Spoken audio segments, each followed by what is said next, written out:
നമസ്കാരം. കഴിഞ്ഞ ദിവസം MK മുനീറിൻ്റെ കടബാധ്യത 49 ലക്ഷം രൂപ മുസ്ലിം ലീഗ് അടച്ചുകൊണ്ട് മുസ്ലിം ലീഗ് കേരളത്തിന് മാതൃകയായി മാറി എന്നൊരു വാർത്ത പുറത്തേക്ക് വന്നിരുന്നു. അതിന് തൊട്ടു മുൻപായി MK മുനീർ എന്ന് പറയുന്ന നേതാവ് ഇവിടെ വന്നിരുന്നുകൊണ്ട് കൃത്യമായി ചില വാചകങ്ങൾ അദ്ദേഹത്തിൻ്റെ നഷ്ടത്തെക്കുറിച്ചും അദ്ദേഹത്തിനുണ്ടായ ഈ അറിയാൻ വയ്യാത്ത ബിസിനസ്സുകളൊക്കെ ചെയ്ത് അദ്ദേഹം ആകപ്പാടെ പെട്ടുപോയ കഥകളുമൊക്കെ മാധ്യമങ്ങൾക്ക് മുന്നിൽ വളരെ വികാരാധീനനായി അദ്ദേഹം സംസാരിക്കുന്നുണ്ട്. അദ്ദേഹത്തിൻ്റെ ഒരു വീട് അദ്ദേഹത്തിന് വിൽക്കേണ്ടി വന്നു, അങ്ങനെ തുടങ്ങി നിരവധി ആയ കാര്യങ്ങൾ അദ്ദേഹം പറഞ്ഞു. ഏകദേശം 58 ലക്ഷം രൂപയ്ക്ക് അടുത്ത് അദ്ദേഹത്തിന് ബാധ്യതയുണ്ടെന്നും താനൊരു വലിയ ജപ്തി ഭീഷണി നേരിട്ടുകൊണ്ടിരിക്കുകയാണ് എന്നുള്ള കഥയായിരുന്നു MK മുനീർ എന്ന് പറയുന്ന ഒരു രാഷ്ട്രീയ നേതാവിന്, ഏറെക്കാലം MLA ആയിരുന്ന ഒരു നേതാവിന്, ഏറെക്കാലം മന്ത്രിയായിരുന്ന ഒരു നേതാവിന് കേരളത്തോട് പറയാനുണ്ടായിരുന്നത്. അതെല്ലാവരും കേട്ടു. ഇതേ തുടർന്ന് പെട്ടെന്ന് തന്നെ മുസ്ലിം ലീഗിന് ഒരു പെട്ടെന്നൊരു ആശയം തോന്നി. മുസ്ലിം ലീഗ് അങ്ങനെ 49 ലക്ഷം രൂപ കൊണ്ടുവന്ന് അടച്ചുകൊണ്ട് ആ കടബാധ്യതയിൽ നിന്നും MK മുനീർ എന്ന് പറയുന്ന അവരുടെ ഏറ്റവും പ്രധാനപ്പെട്ട ഒരു നേതാവിനെ ഒഴിവാക്കിയെടുക്കുകയും ചെയ്തു. എന്നാൽ ഇതുമായി ബന്ധപ്പെട്ടുകൊണ്ട് ബാങ്ക് ജപ്തി നടപടികളിലേക്ക് ഉടൻ കടക്കില്ല എന്നും മാർച്ച് മാസം 31 വരെ അദ്ദേഹത്തിന് ഈ തുക അടച്ചു തീർക്കുന്നതിന് വേണ്ടിയിട്ടുള്ള സമയക്രമം അനുവദിക്കുകയും ചെയ്തു. അതായത് അദ്ദേഹം പറയുന്നത് 70 ലക്ഷം രൂപ അദ്ദേഹത്തിൻ്റെ വീട് മോടി പിടിപ്പിക്കുന്നതിന് വേണ്ടിയിട്ട്, അല്ലെങ്കിൽ റെനോവേഷൻ വർക്ക് എന്ന് പറയാം, അതൊന്ന് പുതുക്കി പണിയുന്നതിലേക്ക് വേണ്ടിയിട്ടാണ് അദ്ദേഹം 70 ലക്ഷം രൂപ ഒരു ബാങ്കിൽ നിന്ന് കടമായി എടുക്കുന്നത്, അല്ലെങ്കിൽ വായ്പയായി എടുക്കുന്നത്. പിന്നീട് പല കാരണങ്ങൾ കൊണ്ടും അദ്ദേഹം തന്നെ വിശദമാക്കൊണ്ട് അദ്ദേഹത്തിന് അറിയാൻ വയ്യാത്ത ഒരുപാട് ബിസിനസ്സുകൾ അദ്ദേഹം ചെയ്തു. അതിലൊന്നാണ് ഇന്ത്യ വിഷൻ എന്ന് പറയുന്ന ഒരു ചാനൽ. അങ്ങനെ നിരവധി കാര്യങ്ങളിൽ അദ്ദേഹം അറിയാൻ വയ്യാത്ത ബിസിനസ്സുകൾ ചെയ്യാൻ ഇറങ്ങി. അറിയാൻ വയ്യാത്ത ബിസിനസ് എന്ന് പറഞ്ഞാൽ അദ്ദേഹത്തിനെ സംബന്ധിച്ചിടത്തോളം ഒരു ബിസിനസ് എന്ന് പറയുന്നത് അദ്ദേഹത്തിനെ സംബന്ധിച്ച് വലിയ ബുദ്ധിമുട്ടുള്ള ഒരു കാര്യമാണ്. അദ്ദേഹത്തിന് അറിയാൻ പാടില്ലാത്തൊരു പണിയാണ്. ആ പണിയൊക്കെ ചെയ്തതോടുകൂടി തനിക്ക് വലിയൊരു ലോസ് ഉണ്ടായി എന്നുള്ളതാണ് അദ്ദേഹം പറയുന്നത്. അങ്ങനെ ഇതിൻ്റെ തുക തിരിച്ചടയ്ക്കാൻ കഴിയാതെ വരുന്ന ഒരു സാഹചര്യമുണ്ടായി. അങ്ങനെ എല്ലാം കൂടെ കമ്മ്യൂട്ട് ചെയ്തൊരു എമൗണ്ടാണ് ഈ 58 ലക്ഷം രൂപ എന്ന് അദ്ദേഹം പറയുന്നത്. അപ്പോൾ നമ്മൾ പരിശോധിക്കുകയാണെങ്കിൽ അത്രയ്ക്ക് പലപ്പോഴും കേരളത്തിലുള്ള എല്ലാവർക്കും സംശയം തോന്നാം. MK മുനീർ എന്ന് പറയുന്ന ഒരു രാഷ്ട്രീയ നേതാവ്, മുസ്ലിം ലീഗിലെ ഏറ്റവും പ്രബലനായ ഒരു നേതാവ് ഇത്ര പെട്ടെന്ന് ഒരു അരക്ഷിതമായ ഒരു അവസ്ഥയിലേക്ക്, നിത്യദാരിദ്ര്യത്തിലേക്ക് എത്തുമോ? അതായത് 58 ലക്ഷം രൂപ പോലും കൊടുത്ത് തൻ്റെ കടബാധ്യത അവസാനിപ്പിക്കാൻ കഴിയാത്ത ഒരാളാണോ എന്ന് സ്വാഭാവികമായിട്ട് നമുക്ക് തോന്നും. അദ്ദേഹത്തിന് ഒലിവ് പബ്ലിക്കേഷൻസിൽ ഏകദേശം 33 ലക്ഷം രൂപയുടെ 33.5 ലക്ഷം രൂപയുടെ നിക്ഷേപമുണ്ട്. അതിലെ പനായി പെട്രോളിയത്തിൽ അദ്ദേഹത്തിന് ഏകദേശം 15 ലക്ഷത്തിലധികം രൂപയുടെ 15.5 ലക്ഷത്തോളം വരുന്ന രൂപയുടെ നിക്ഷേപമുണ്ട്. അങ്ങനെ CH ഹോസ്പിറ്റലുമായി ബന്ധപ്പെട്ടുകൊണ്ട് അവിടെയും അദ്ദേഹത്തിന് നിക്ഷേപമുണ്ട്. അങ്ങനെ ബിസിനസ്, അതോടൊപ്പം തന്നെ ഇന്ത്യ വിഷൻ എന്ന് പറയുന്ന ചാനലിലും അദ്ദേഹത്തിന് നിക്ഷേപമുണ്ടായിരുന്നു. അങ്ങനെ പലയിടങ്ങളിലായി അദ്ദേഹം നിരവധി തുക നിക്ഷേപിച്ചിരുന്നു എന്നുള്ള കാര്യവും നമുക്കറിയാം. അദ്ദേഹത്തിന് തന്നെയുമല്ല, MLA ആയിരിക്കുന്ന അദ്ദേഹത്തിൻ്റെ കാലഘട്ടത്തിൽ അദ്ദേഹത്തിന് ഏകദേശം 70,000 രൂപ അദ്ദേഹത്തിന് പ്രതിമാസം ലഭിച്ചുകൊണ്ടിരുന്ന ഒരു സമയമുണ്ടായിരുന്നു. മന്ത്രിയായിരുന്ന കാലഘട്ടത്തിൽ അദ്ദേഹം 97,000-ന് മുകളിൽ തുക അദ്ദേഹത്തിന് പ്രതിമാസം കിട്ടിയിരുന്നു. ഇതിന് പുറമെ സർക്കാർ ആശുപത്രിയിലെ ചികിത്സ അദ്ദേഹത്തിന് പൂർണ്ണമായും സൗജന്യമായിരുന്നു. അതോടൊപ്പം തന്നെ നമ്മൾ നോക്കിക്കഴിഞ്ഞാൽ വാഹനമുണ്ടായിരുന്നു. അതോടൊപ്പം ബാക്കി ഒരുപാട് ആനുകൂല്യങ്ങൾ ഒരു ജനപ്രതിനിധി എന്നുള്ള നിലയിൽ നിന്നുള്ള അദ്ദേഹത്തിന് ലഭിക്കാവുന്ന ബസ്സിനകത്തുള്ള സൗജന്യ യാത്ര, ട്രെയിനിൽ കൂപ്പൺ ഉണ്ടാവുക, അങ്ങനെ തുടങ്ങി നിരവധി കാര്യങ്ങൾ അദ്ദേഹത്തിന് ലഭിച്ചിരുന്നു എന്നുള്ള കാര്യവും നമുക്കെല്ലാവർക്കും അറിയാം. അതായത് ഒരു ജനപ്രതിനിധിക്ക് കിട്ടേണ്ട എല്ലാ പ്രിവിലേജോടും കൂടി ജീവിതത്തെ തള്ളി നീക്കിയ ഒരു നേതാവ് തന്നെയാണ് MK മുനീർ എന്ന് പറയുന്ന നേതാവ്. അദ്ദേഹത്തിന് നമ്മൾ പരിശോധിക്കുകയാണെങ്കിൽ കഴിഞ്ഞ 2021, അതായത് 5 വർഷത്തിന് മുൻപ് അദ്ദേഹം നൽകിയ ഒരു തെരഞ്ഞെടുപ്പ് നാമനിർദ്ദേശ പത്രികയോട് ബന്ധപ്പെടുത്തിക്കൊണ്ട് അദ്ദേഹം നൽകിയ സത്യവാങ്മൂലത്തിൽ അദ്ദേഹത്തിനുള്ള ആസ്തി ഏകദേശം 4.34 കോടി രൂപയാണ്. അതായത് 4 കോടിക്ക് മുകളിൽ, 4.25 കോടിക്ക് മുകളിൽ ഏകദേശം 4.5 കോടിയോളം അടുത്ത് തുക അദ്ദേഹത്തിൻ്റെ സമ്പാദ്യമായി, അസറ്റായി അദ്ദേഹം കാണിച്ചിട്ടുണ്ടായിരുന്നു. അതായത് അദ്ദേഹത്തിൻ്റെ ബാധ്യതയാകട്ടെ വെറും 92 ലക്ഷം രൂപ മാത്രവും. അതായത് 2021 അദ്ദേഹം സത്യവാങ്മൂലം സമർപ്പിച്ചപ്പോൾ അതിനകത്തുണ്ടായിരുന്ന കണക്കുകളാണ് പറയുന്നത്. അതിന് മുമ്പത്തെ കണക്കുകളുണ്ട്. മുമ്പത്തെ കണക്കിൽ 2006 അദ്ദേഹം തിരഞ്ഞെടുപ്പിൽ മത്സരിക്കുന്ന സമയത്ത് അദ്ദേഹത്തിനുണ്ടായിരുന്ന 86 ലക്ഷം രൂപയുടെ ആസ്തിയായിരുന്നു.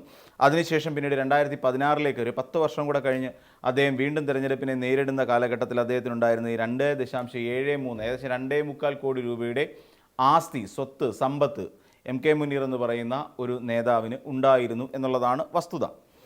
അങ്ങനെ വരുന്ന സാഹചര്യത്തിൽ അദ്ദേഹത്തിൻ്റെ 92 ലക്ഷം രൂപ കടബാധ്യതയും കഴിച്ച് അദ്ദേഹത്തിന് ഏകദേശം 3.5 കോടിയോളം രൂപ, അല്ലെങ്കിൽ 3.5 കോടി രൂപയ്ക്ക് മുകളിൽ അദ്ദേഹത്തിന് ഇപ്പോഴും നിലവിൽ ആസ്തിയുണ്ട് എന്നുള്ളതാണ് നമ്മൾ മനസ്സിലാക്കേണ്ട ഒരു കാര്യം. 3.5 കോടി എന്ന് പറയുമ്പോൾ വീണ്ടും അദ്ദേഹത്തിന് ഇപ്പോൾ നിലവിലുള്ള കടബാധ്യത ഒഴിവാക്കി കഴിഞ്ഞാൽ ഏകദേശം 3 കോടി രൂപ അദ്ദേഹത്തിന് ഉണ്ടാകും. പിന്നെ ഭാര്യയ്ക്ക് ഇതിന് പുറമെ ഭാര്യയുടേതായ നിക്ഷേപങ്ങളും ഭാര്യയുടെ സ്വത്തുമൊക്കെ അദ്ദേഹത്തിന് എം കെ മുനീർ എന്ന് പറയുന്ന പിന്നെ നേതാവിന് ഉണ്ട് എന്നുള്ളത് വാസ്തവം തന്നെയാണ്. അതിൽ യാതൊരു, അതായത് അദ്ദേഹം നൽകിയിരിക്കുന്ന സത്യവാങ്മൂലം പ്രകാരമുള്ള കാര്യമാണ് പറയുന്നത്. അങ്ങനെയുള്ള എം കെ മുനീറിന് ഇപ്പോൾ നിലവിൽ ഈ കടബാധ്യതയും കഴിച്ച് കഴിഞ്ഞാലും ശരി, അദ്ദേഹത്തിനൊരു 3 കോടി രൂപയുടെ ആസ്തി അദ്ദേഹത്തിനുണ്ട് എന്ന് നമുക്ക് ചിന്തിക്കാം. ഇനി അതല്ല, അദ്ദേഹം ആശുപത്രി വാസവുമായി ബന്ധപ്പെട്ടുകൊണ്ട് അദ്ദേഹത്തിന് ചില തട്ടുകേടുകളും അതോടെ ചികിത്സാപരമായും ഒക്കെ പണം ചിലവാക്കി കഴിഞ്ഞാലും എങ്ങും ഒരു 25 ലക്ഷം രൂപ അതിനുവേണ്ടി ചിലവായിരുന്നാൽ തന്നെയും അദ്ദേഹത്തിന് വീണ്ടും ഒരു 2.25 കോടി രൂപ അദ്ദേഹത്തിന് ഇപ്പോഴും നിലവിൽ സമ്പത്തായി, അസറ്റായി അദ്ദേഹത്തിൻ്റെ കയ്യിൽ ഉണ്ടാകേണ്ടതാണ്. അതായത് ഈ പറയുന്ന നേതാവിനെ സംബന്ധിച്ച് 2006 അതായത് 86 ലക്ഷം രൂപയായിരുന്നെങ്കിൽ അദ്ദേഹം പിന്നീട് ഒരു 10 വർഷം കൊണ്ട് അദ്ദേഹം 2 കോടി രൂപയ്ക്കകത്ത് അദ്ദേഹം നേടിയെടുത്തു. അതിനുശേഷം വീണ്ടും 2016 അദ്ദേഹം തെരഞ്ഞെടുപ്പിൽ മത്സരിച്ചു, അദ്ദേഹം മന്ത്രിയായി. അതിനുശേഷം 2021 അദ്ദേഹം തെരഞ്ഞെടുപ്പിന് സത്യവാങ്മൂലം നൽകുമ്പോൾ അദ്ദേഹത്തിൻ്റെ ആസ്തി ഏകദേശം 4.34 കോടി രൂപയായി വർദ്ധിച്ചു. 2021 ശേഷം ഏകദേശം 5 വർഷങ്ങൾ മാത്രം പിന്നിടുമ്പോൾ എങ്ങനെയാണ് എം കെ മുനീർ എന്ന് പറയുന്ന ഒരു രാഷ്ട്രീയ നേതാവ് ഇത്രത്തോളം പാപ്പരായി മാറിയത്? അതായത് കയ്യിലൊരു 58 ലക്ഷം രൂപ പോലും എടുക്കാൻ നിലയില്ലാത്ത രീതിയിലേക്ക് എങ്ങനെ എം കെ മുനീർ എന്ന് പറയുന്ന നേതാവ് അധപ്പതിച്ചു പോയി എന്നുള്ള ഒരു ചോദ്യം ഏതൊരു മലയാളിക്കും ഉണ്ടാകാം, സ്വാഭാവികമാണ്. പെട്ടെന്ന് തന്നെയാണ് അദ്ദേഹം ഇങ്ങനെയൊരു വാർത്താ സമ്മേളനം വിളിക്കുകയും ഒക്കെ ചെയ്ത്. അപ്പോൾ അങ്ങനെ ഒരു പാപ്പരാകുന്ന ഒരു അവസ്ഥയിലേക്കൊന്നും അദ്ദേഹം എത്തിപ്പെടാൻ സാധ്യതയില്ല. ഈ 5 വർഷം കൊണ്ട് അദ്ദേഹം ഈ പറയുന്ന അദ്ദേഹത്തിൻ്റെ കൈവശമുണ്ടായിരുന്ന 3.5 കോടി രൂപയും ചെലവഴിച്ച് തീർത്തോ എന്നുള്ള സ്വാഭാവികമായ സംശയവും നമുക്ക് ഈ 2021 അദ്ദേഹത്തിൻ്റെ സത്യവാങ്മൂലം പരിശോധിക്കുമ്പോൾ, അദ്ദേഹത്തിൻ്റെ ആസ്തി വിവരങ്ങൾ പരിശോധിക്കുമ്പോൾ നമുക്ക് തോന്നിപ്പോവും. അപ്പോൾ പിന്നെ എന്താണ് ഇതിനകത്ത് നടന്നിട്ടുള്ളത് എന്നൊരു സംശയം എല്ലാവർക്കും ഉണ്ടാകാം. ഇവിടെ പെട്ടെന്ന് തന്നെ ഒരു തീരുമാനമുണ്ടാകുന്നു. മുസ്ലിം ലീഗ് വളരെ വേഗം തന്നെ ഈ തുക അടച്ചു തീർക്കുന്നു. ഈ തുക അടച്ചു തീർത്തുകൊണ്ട് മുസ്ലിം ലീഗ് കേരളത്തിലെ ഏറ്റവും മികച്ച ഒരു രാഷ്ട്രീയ പാർട്ടിയായി മാറുന്നു. ശരി, ഇത് എങ്ങനെയാണെങ്കിൽ ഇപ്പോഴെന്തിനായിരിക്കാം എം കെ മുനീറിൻ്റെ പക്കലുള്ള ഈ സ്വത്തുക്കൾ അല്ലെങ്കിൽ ആ വീട് നഷ്ടപ്പെട്ടു പോകാതിരിക്കാൻ മുസ്ലിം ലീഗ് ഇങ്ങനെ ഒരു കളി കളിച്ചത്? ഇതിനെ ഒരു രാഷ്ട്രീയ ഗെയിമിംഗ് ആയി വേണമെങ്കിലും കാണാൻ സാധിക്കുമെന്നുള്ളതാണ് ഏറ്റവും പ്രധാനമായി നമ്മൾ ഇതിന് മനസ്സിലാക്കേണ്ടത്. എങ്ങനെയാണ് ഇത് രാഷ്ട്രീയ ഗെയിമായി മാറുന്നത്? ഞങ്ങളുടെ കൂട്ടത്തിൽ നിൽക്കുന്ന ഏതൊരു നേതാവിനെയും ഞങ്ങൾ പിന്തുണയ്ക്കും, അത് ഞങ്ങൾ എത്ര രൂപ ചിലവാക്കിയാലും ഞങ്ങൾ പിന്തുണയ്ക്കുമെന്ന് പറയുന്ന ഒരു സന്ദേശം ജനത്തിന് കൊടുക്കുക എന്ന് വെച്ചാൽ മുസ്ലിം ലീഗാണ് കേരളത്തിലെ ഏറ്റവും നന്മയുള്ള പാർട്ടി, ഏറ്റവും നല്ല പാർട്ടി എന്നൊരു ചിന്ത കൊടുക്കുക. തെരഞ്ഞെടുപ്പുമായി ബന്ധപ്പെട്ടുകൊണ്ട് നമ്മളിതിനെ പരിശോധിക്കുമ്പോൾ ഇത് ഇലക്ഷന് വേണ്ടിയിട്ട് പ്ലാൻ ചെയ്ത് വെച്ച ഒരു നാടകമായി വേണമെങ്കിൽ നമുക്കിതിനെ കാണാവുന്നതാണ്. കാരണം എന്താണെന്ന് ചോദിച്ചാൽ, ഈ പറയുന്ന 3.5 കോടി രൂപ ആസ്തിയുള്ള ഒരു വ്യക്തിയെ സംബന്ധിച്ചിടത്തോളം ഈ പറയുന്ന തുക 58 ലക്ഷം രൂപ കണ്ടെത്തുക എന്ന് പറഞ്ഞാൽ അത് വളരെ വളരെ ചെറിയ ഒരു തുകയാണ് എന്നുള്ള കാര്യം കേരളത്തിലെ സാധാരണക്കാരായ മനുഷ്യർക്ക് മനസ്സിലാവും. പിന്നെ എന്തിനാണ് മുസ്ലിം ലീഗ് ഇങ്ങനെ ഒരു സക്കാത്ത് നടത്തുന്ന പോലെ ഈ രീതിയിലുള്ള ഒരു പ്രവൃത്തി നടത്തിയത് എന്നുള്ളത് നമ്മുടെ മനസ്സിൽ ചോദ്യചിഹ്നമായി തന്നെ കിടക്കുന്ന ഒരു കാര്യം തന്നെയാണ്. എന്നാൽ ഇത് കണ്ടിട്ട് ഇത് കോൺഗ്രസിനെ എങ്ങനെ ബാധിക്കുമെന്നുള്ളതും കൂടെ വേറൊരു ചോദ്യം കൂടിയുണ്ട്. കോൺഗ്രസിനെ സംബന്ധിച്ചിടത്തോളം ഇതൊരു വലിയ അപമാനകരമായ പ്രവൃത്തിയാണ്. കാരണം എന്താണെന്ന് ചോദിച്ചാൽ, UDFിൻ്റെ തന്നെ UDF എന്ന് പറയുന്നതിലെ ഏറ്റവും പ്രബല കക്ഷിയായ കോൺഗ്രസ് പാർട്ടി NM വിജയൻ എന്ന് പറയുന്ന ഒരു വ്യക്തിയുമായി ബന്ധപ്പെടുത്തിക്കൊണ്ട് നമ്മൾ ഇതിന് പരിശോധിച്ച് നോക്കാം.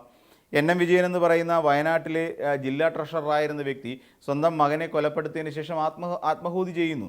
അദ്ദേഹത്തിനെ ഒരു കടക്കണിയിൽ പെടുത്തിയത് പാർട്ടിയാണ്, അല്ലെങ്കിൽ IC ബാലകൃഷ്ണനെ പോലെയുള്ള നേതാക്കന്മാരാണ്. അപ്പോൾ പാർട്ടി കടക്കണിയിലാക്കുകയും പിന്നീട് ആ കടമടച്ച് തീർക്കാം എന്നുള്ള തരത്തിലൊരു എഗ്രിമെൻറ്റ് വെക്കുകയും ആ എഗ്രിമെൻറ്റ് പിന്നീട് ടി സിദ്ദിഖ് അടക്കമുള്ള നേതാക്കന്മാർ അവരുടെ കയ്യിൽ നിന്ന് സണ്ണി ജോസഫിന് വിശദമായി പഠിക്കാൻ വേണ്ടി വാങ്ങിക്കൊണ്ട് പോകുന്നു എന്ന് പറഞ്ഞുകൊണ്ട് അത് വാങ്ങിക്കൊണ്ട് പോവുകയും ഒക്കെ ചെയ്തുകൊണ്ട് അവരെ പച്ചയ്ക്ക് പറ്റിച്ച ഒരു പാർട്ടിയാണ് സത്യത്തിൽ കോൺഗ്രസ് എന്ന് പറയുന്നത്.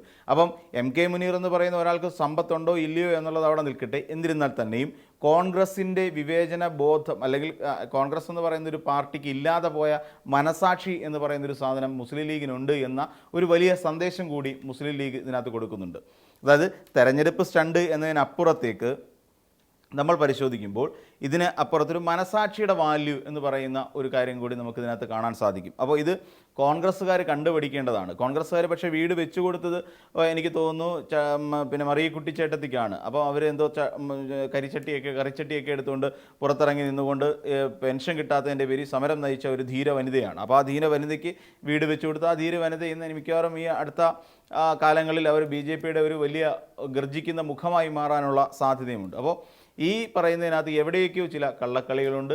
ഇതൊരു തരത്തിൽ പറഞ്ഞ ഒരു ഇലക്ഷൻ തന്ത്രം മാത്രമായും പരിഗണിക്കാനേ നമുക്ക് തൽക്കാലം കഴിയുകയുള്ളൂ.